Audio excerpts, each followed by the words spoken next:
आणि वृद्धाश्रम ही आपली प्रगती नाही आहे, आपल्या संस्कृतीला लागलेला डाग आहे. यावर तुमचं काय मत आहे?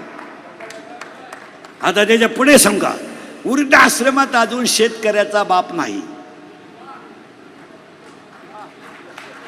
जी माणसं गरीब आहेत त्यांचे आई वडील वृद्धाश्रमात नाही, पण ज्यांच्याकडे कोटीला इस्टेट आहेत, ज्यांच्या कुत्र्याला बिस्किट आहेत, आणि जे 5 वाजता टॉमी बरोबर हिंडतात, दोन्ही टॉमी संघच, एका टॉमीला बरमुडा आणि एकाला साखळी,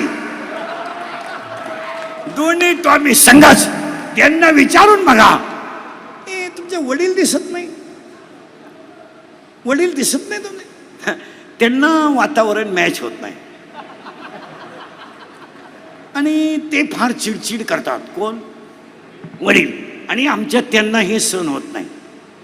आमच्या त्या ज्या आहेत त्या फार स्ट्रिक्ट आहेत, त्यांना मीच दिवस काढू जाणार, दुसरा काढू शकत नाही, आणि त्यांना हे सहन होत नाही. म्हणून मी त्यांना वृद्धाश्रमात ठेवून दिलं आणि ते तिकडे फार मजेत आहेत. आम्ही रविवारी भेटायला जात असतो. मग हे जिन्यात बसले हे कोण आहेत? हे तिचे वडील आहेत. आता तिच्या वडिलाला मॅच होत आहे, तुझ्या वडिलाला काय झोंबत आहे का? याला एकच मेव कारण आहे. म्हणून अध्याय संत संमेलनाची गरज काय, हा मुद्दा सांगत होतो मी तुम्हाला.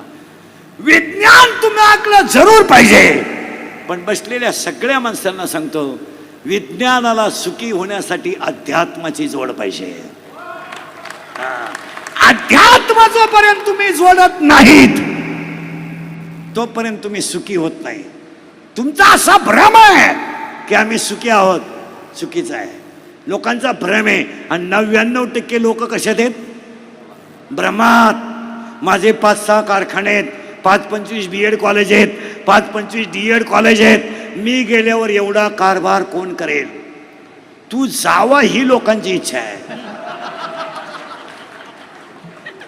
तू गेल्याने कवडीचा फरक पडत नाही. लोक डिजिटल लावणार, श्रद्धांजली वाहणार, दुसऱ्याच्या चपला घालणार, लोकांना काय घेणं नाही.